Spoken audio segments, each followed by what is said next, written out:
"Aunt Lois," said I, "what was that story about Ruth Sullivan?"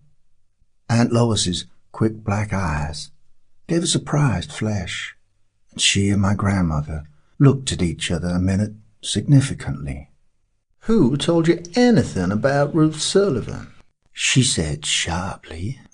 "Nobody. Somebody said you knew something about her," said I. I was holding a skinny yarn for Aunt Lois, and she went on winding in silence, putting the ball through loops and tangled places. "Little boys shouldn't ask questions," she concluded at last, sententiously. "Little boys that ask too many questions get sent to bed." I knew that of old, and rather wondered at my own hardihood. Aunt Lois wound on in silence, but looking in her face, I could see plainly that I had started an exciting topic. "I should think," pursued my grandmother in her corner, "that Ruth's case might show you, Lois, that a good many things may happen, more than you believe."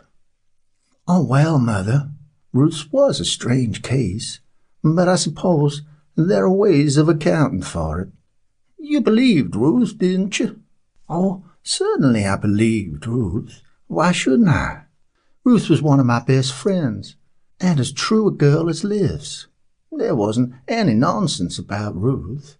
She was one of the sort," said Aunt Lois reflectively, "that I'd as soon trust as myself. When she said a thing was so and so, I knew it was so." "Then if you think Ruth's story was true," pursued my grandmother, "what's the reason you are always cavilling at things just 'cause you can't understand how they came to be so?" Aunt Lois set her lips firmly, and wound with grim resolve. She was the very impersonation of that obstinate rationalism that grew up at the New England fireside, close alongside of the most undoubting faith in the supernatural. "I don't believe such things," at last she snapped out, "and I don't disbelieve them. I just let 'em alone. What do I know about 'em? Ruth tells me a story, and I believe her. I know what she saw beforehand came true in a most remarkable way. Well, I'm sure I've no objection. One thing may be true, or another, for all me.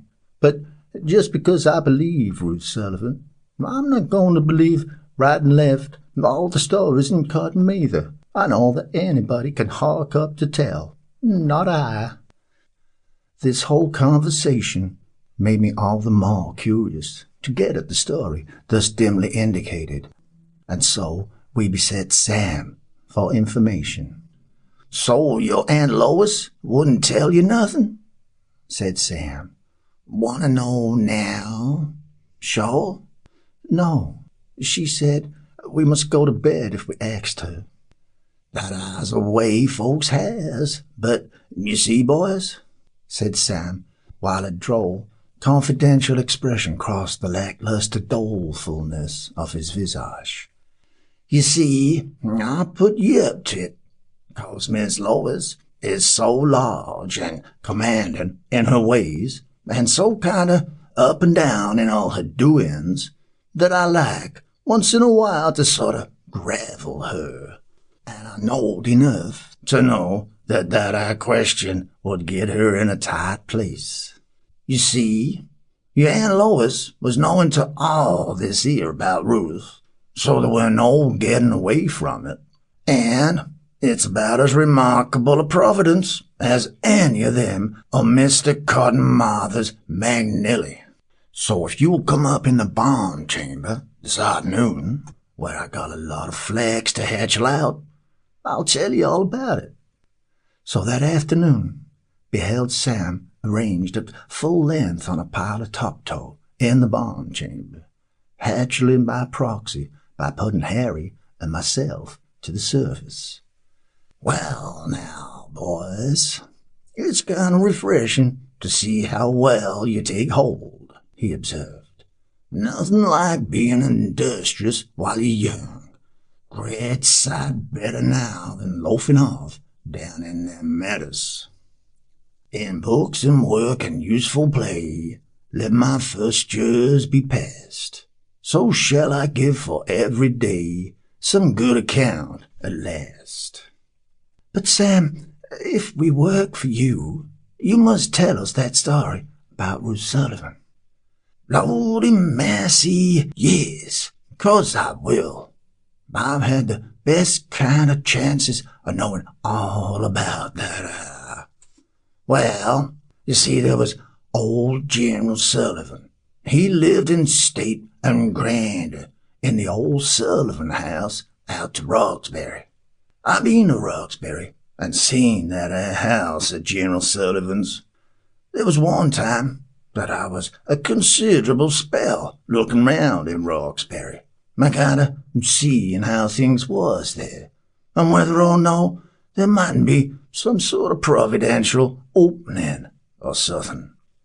I used to stay with Aunt Polly Ginger. She was sister to May Hittable Ginger, General Sullivan's housekeeper, and had the in and out of the Sullivan house, and kind of kept the run of how things went and came in it.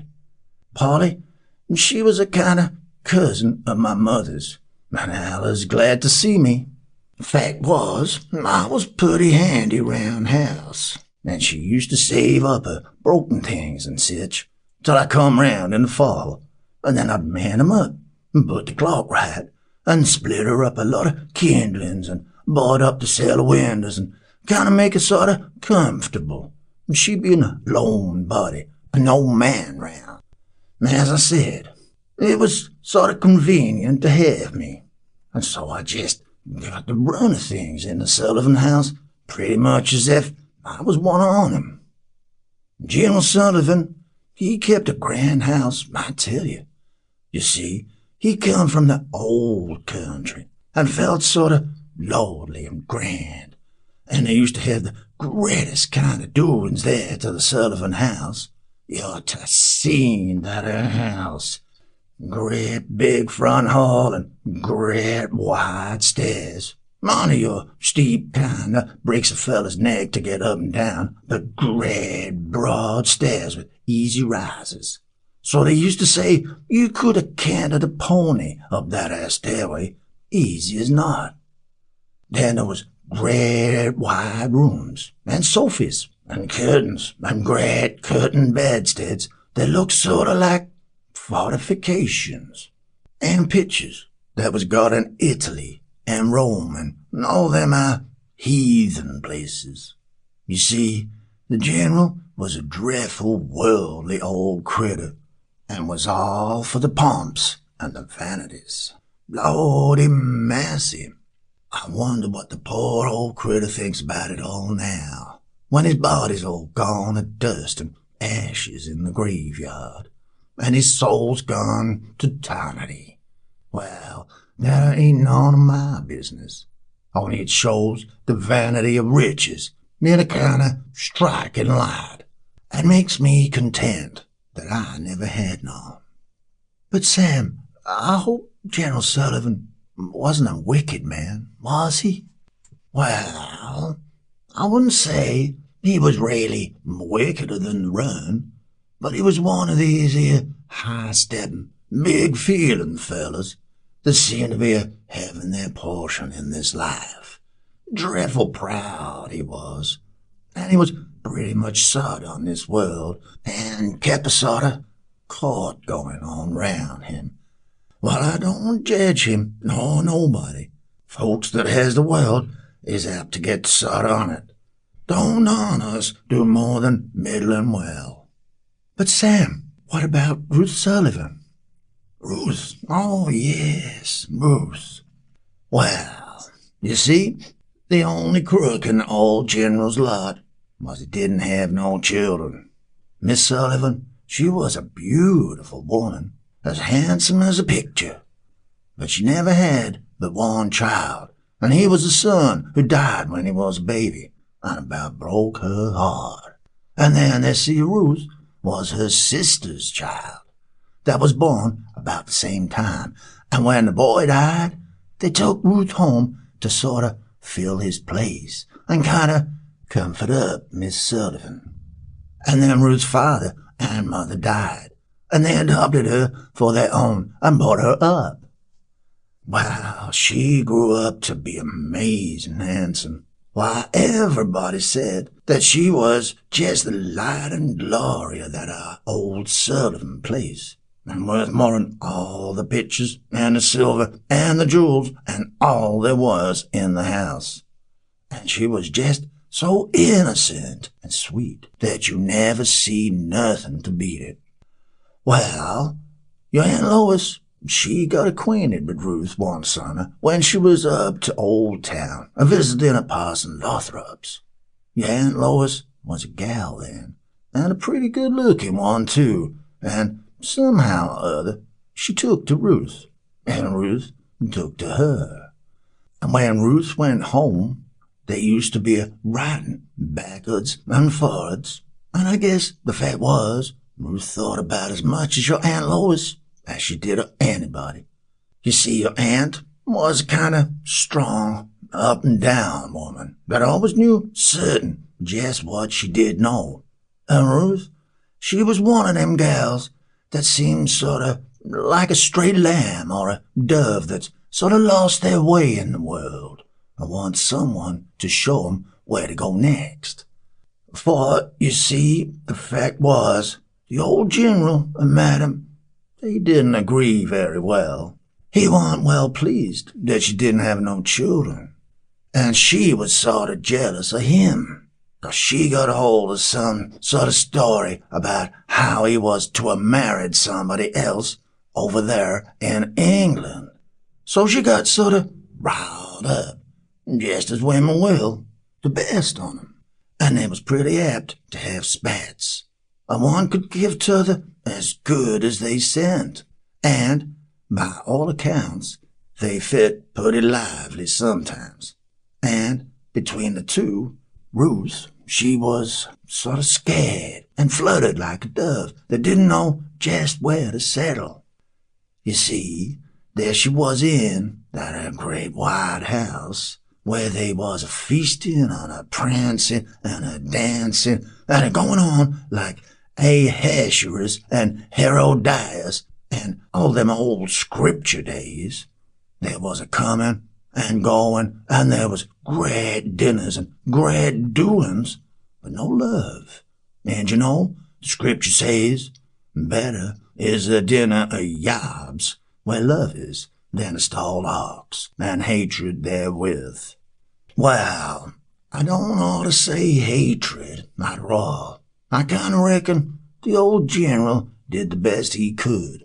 The fact is, when a woman gets a kink in her head agin a man, the best on us don't allers do just the right thing. Anyway, Ruth, she was sort of forlorn, and didn't seem to take no comfort in the goings-on. The general, he was mighty fond on her, and proud on her, and there wasn't nothing too good for Ruth. He was free-handed, the general was. He dressed her up in silks and satins, and she had a maid to wait on her, and she had sets of pearl and diamond, and Madam Sullivan, she thought all the world on her, and kind of worshipped the ground she trod on, and yet Ruth was sort of lonesome. You see, Ruth warn't calculated for grandeur. Some folks ain't. Why, that summer she spent out to Old Town, she was just as chirk and chipper as a wren, wearing her little sunbonnet and going a huckleberrying and a blackberrying and digging sweet flag and getting cowslips and dandelions. And she had a word for everybody, and everybody liked Ruth and wished her well. Well, she was sent for her health, and she got that, and more too. She got a sweetheart. You see, there was a Captain Oliver, a visiting at the minister's that summer, a nice, handsome young man as ever was. He and Ruth and your Aunt Lois, they was together a good deal, and they was a rambling and a riding and a sailing. And so Ruth and the captain went away all the earth, and fell dead in love with each other. Your Aunt Lois, she was knowing to it, and all about it, 'cause Ruth, she was just one of them that couldn't take a step without somebody to talk to. Captain Oliver was of a good family in England, and so when he made bold to ask the old general for Ruth, he didn't say him nay, and it was agreed, as they was young, they should wait a year or two. If he and she was of the same mind, he should be free to marry her.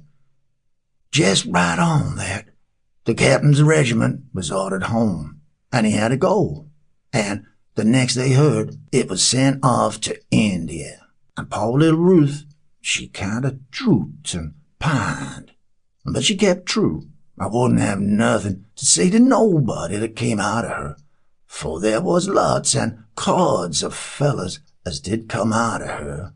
You see, Ruth had a taking way with her, and then she had the name of being a great heiress, and that allus draws fellas as molasses does flies. Well, then the news came that Captain Oliver was coming home to England, and the ship was took by the Algerines, and he was gone into slavery, there among them heathen Mohammedans and what not. Folks seemed to think it was all over with him, and Ruth might just as well give up first as last. And the old general, he'd come to think she might do better, and he kept introducing one and another and trying to marry her off. But Ruth, she wouldn't. She used to write sheets and sheets to your Aunt Lois about it, and I think Aunt Lois, she kept her grit up. Your Aunt Lois, she'd have stuck by a man to the end of time if been her case, and so she told Ruth. Well, then there was young Jeff Sullivan, the general's nephew. He turned up, and the general, he took a great fancy to him. He was next heir to the general, but he'd been a pretty rackety youngster in his young days, off to sea and what not, and sowed a considerable crop of wild oats.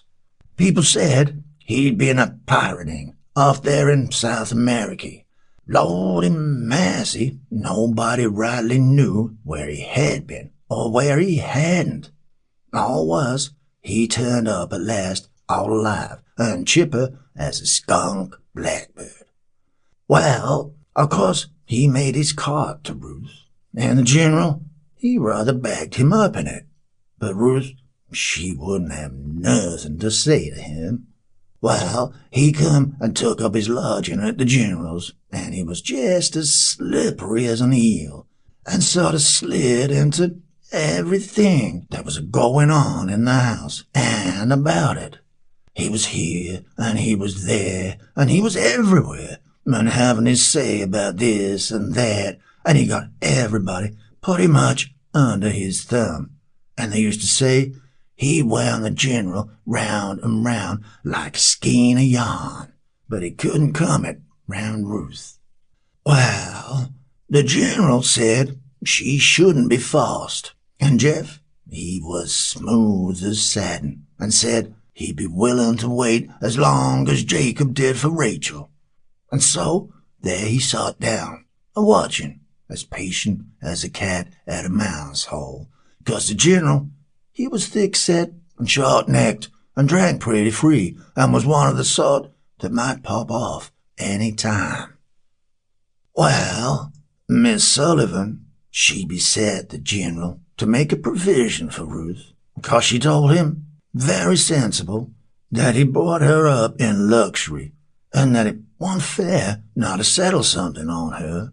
And so the general, he said he'd make a will and part the property equally between them. And he says to Jeff that if he played his part, as a young fella ought to know how, it would all come to him in the end. 'Cause they hadn't heard nothing from Captain Oliver for 3 or 4 years, and folks about settled it that he must be dead. Well, the General, he got a letter about an estate that had come to him in England, and he had to go over. Well, living on the next estate was the very cousin of the General's that he was to have married when they was both young. The lands joined so that the grounds run together.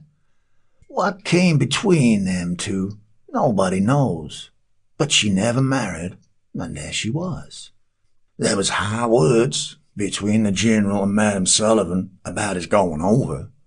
She said there wasn't no sort of need on it, and he said there was, and she said she hoped she should be in her grave afore he come back, and he said she might suit herself about that for all him.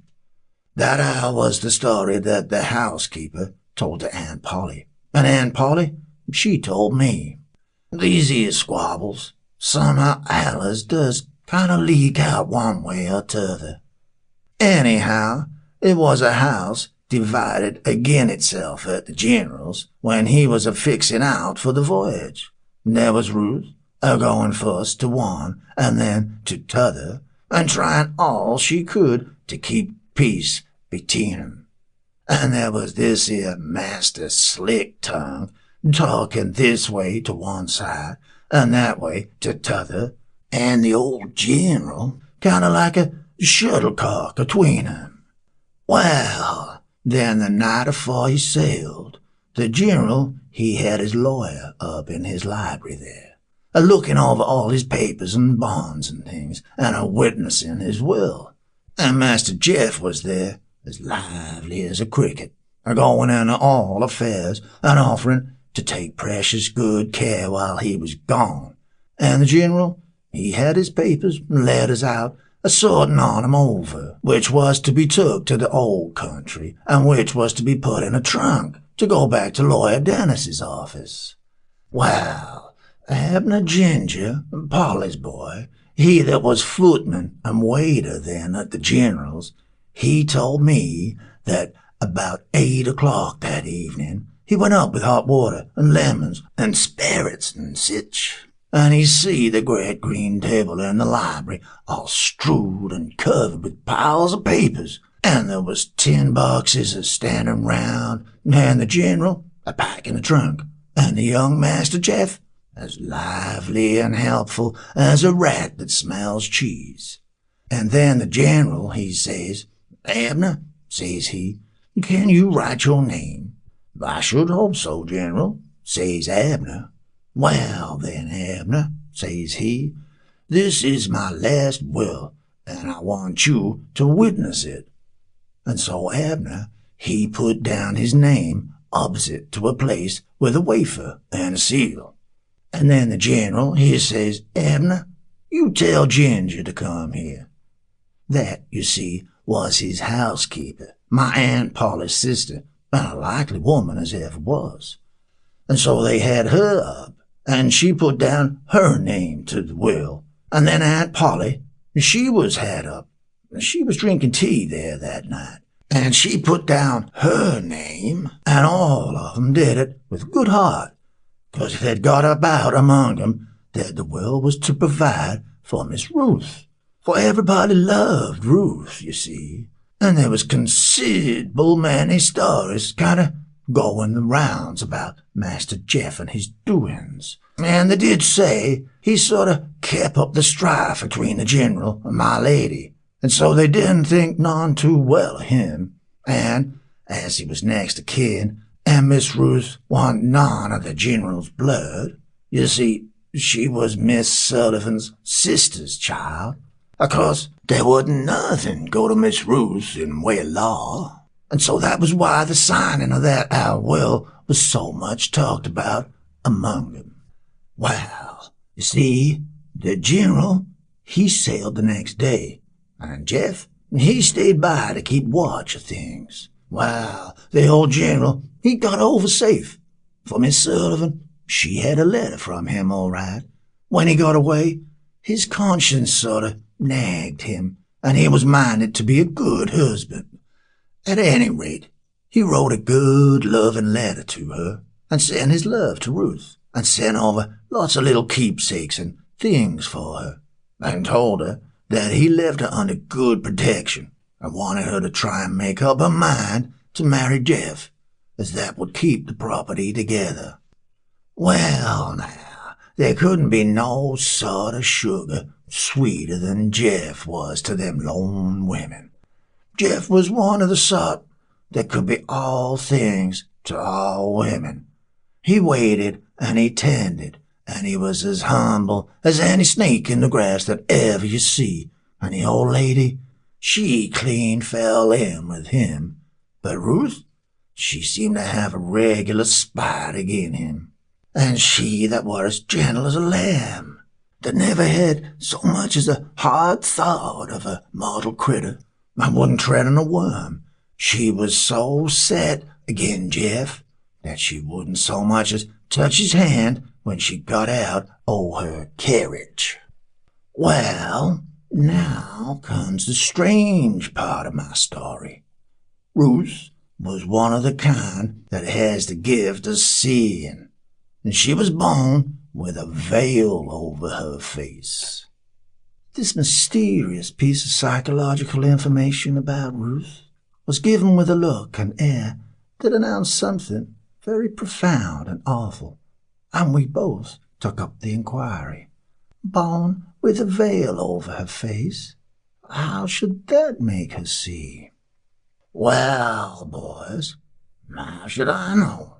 But the fact is so.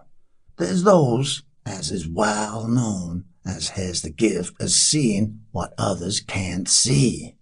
They can see through walls and houses, they can see people's hearts, they can see what's to come. They don't know nothing how 'tis, but this here knowledge comes to 'em. It's a great gift, and that sort's born with the veil over their faces. Ruth was all these here. Old Granny Badger, and she was the knowingest old nuss in all these parts, and she was with Ruth's mother when she was born, and she told Lady Lothrop all about it. Says she, you may depend upon it, that child'll have the second sight, says she. Oh, and that our fact was well known.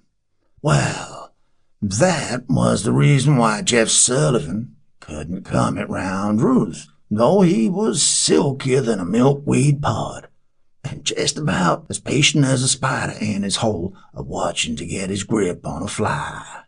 Ruth wouldn't argue with him, and she wouldn't flout him, but she just shut herself up in herself and kept a lookout on him. But she told your Aunt Lois just what she thought about him.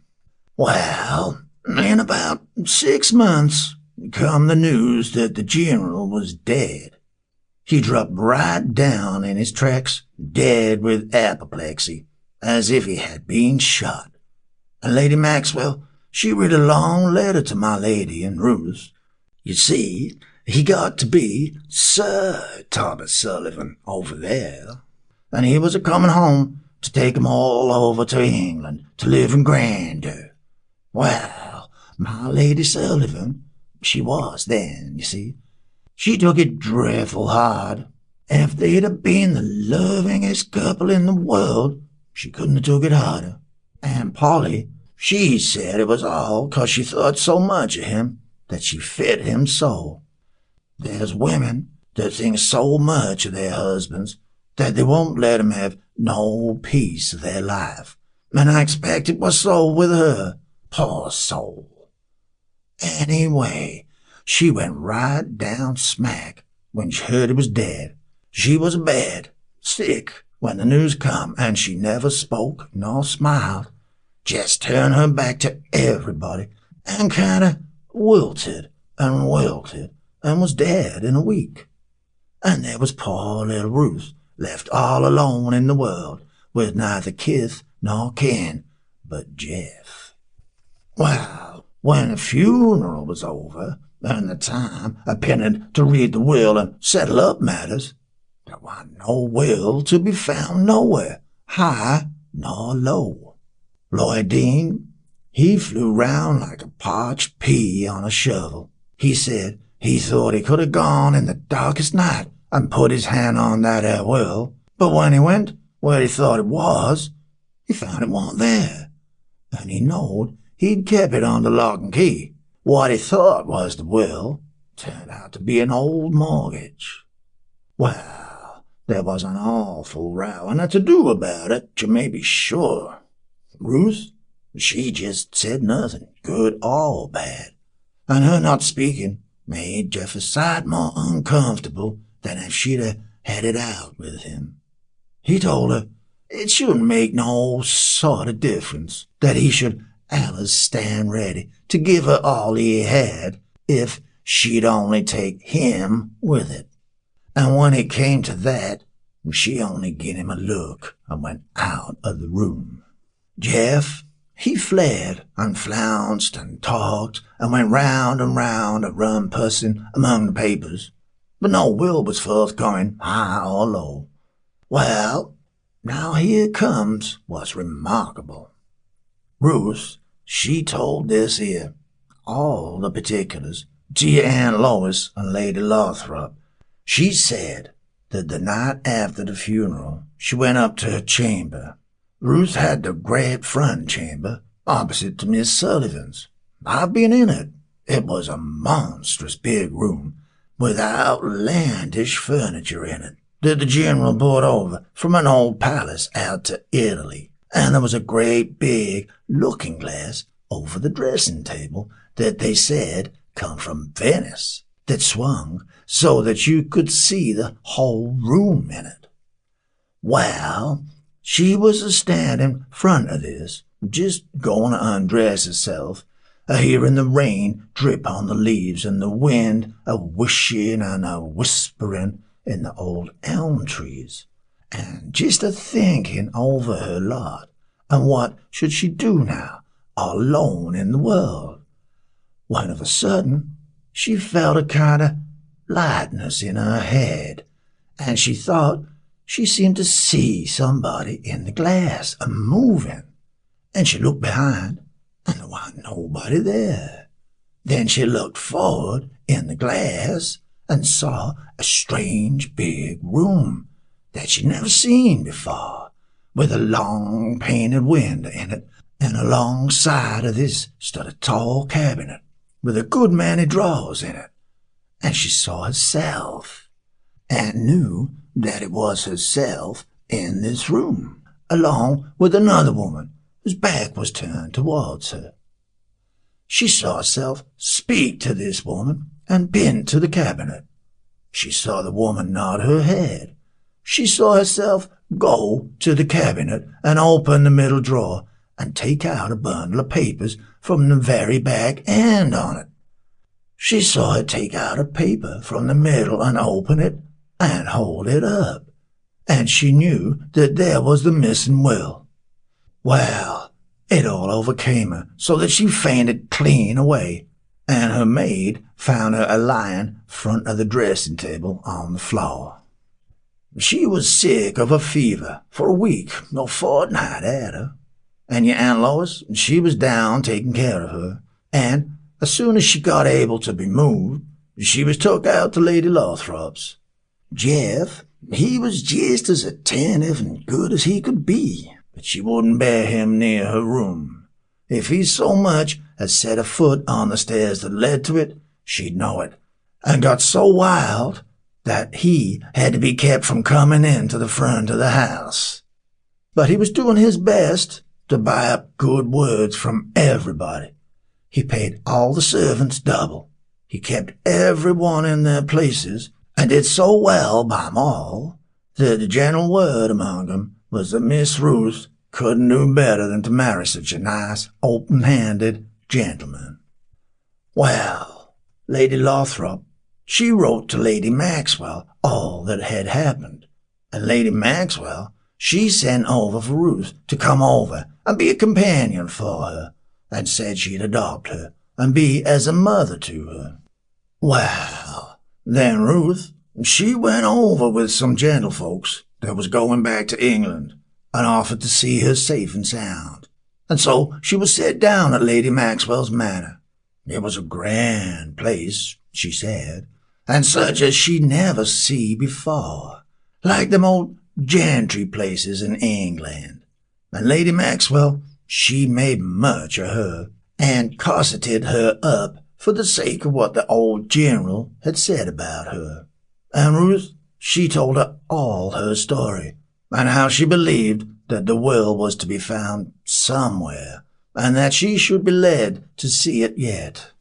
She told her, too, that she felt it in her that Captain Oliver wasn't dead, and that he'd come back yet.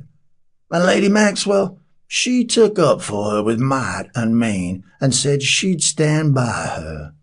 But then, you see, so long as there warn't no will to be found, there warn't nothing to be done. Jeff was the next heir, and he got everything, stock and lot and the estate in England into the bargain.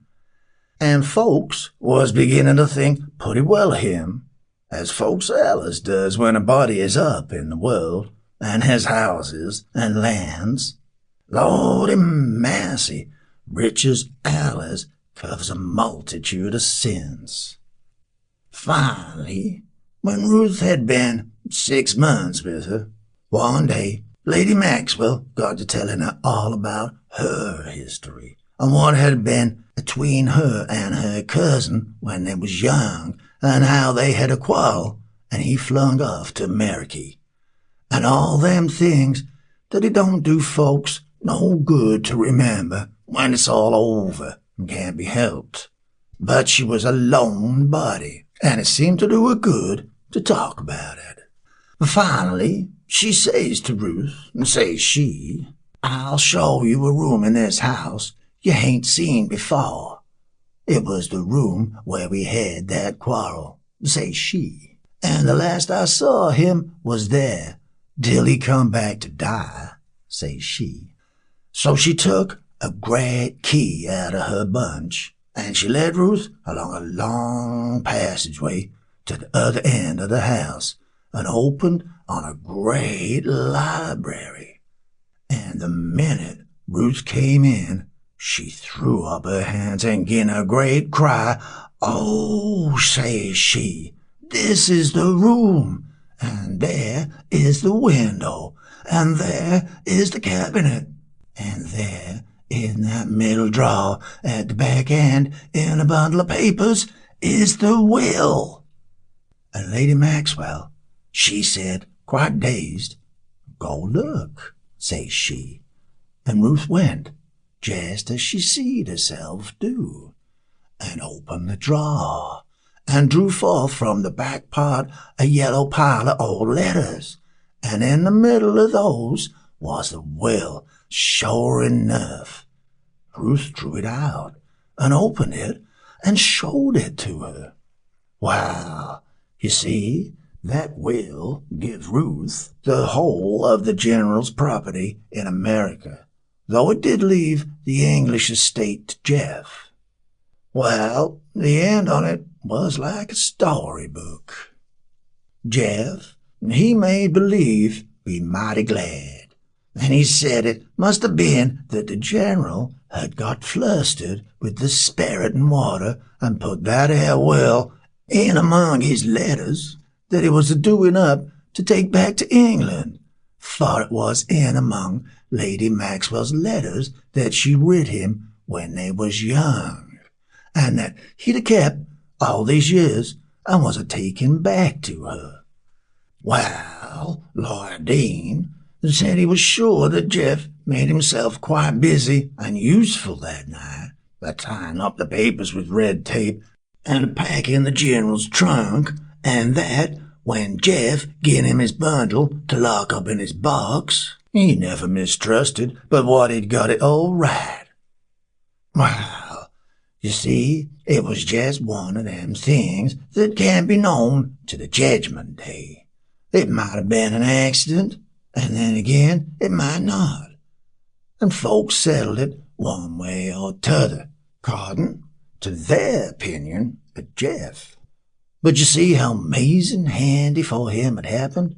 Why, if it hadn't been for the providence I've been a-telling about, There it might have lain in them old letters that Lady Maxwell said she never had the heart to look over. It never would have turned up in the world. Well, said I, what became of Ruth? Oh, Captain Oliver, he came back all alive and escaped from the Algerines, and they was married in King's Chapel and lived in the old Sullivan house in peace and prosperity. That's just how the story was, and how Aunt Lois could make what she's a mind to out on it. And what became of Jeff? Oh, he started to go over to England, and the ship was wrecked off the Irish coast, and that was the last of him. He never got to his property. Good enough for him, said both of us. Well, I don't know. 'Twas pretty hard on Jeff. Maybe he did, and maybe he didn't. I'm glad I wasn't in his shoes, though. I'd rather never had nothing. This here hasting to be rich, it's such a dreadful temptation. Well, now, boys, you've done a nice lot of flax, and I guess we'll go up to your grandfather's cellar and get a mug of cider. Talking always gets me dry. End of The Sullivan Looking Glass.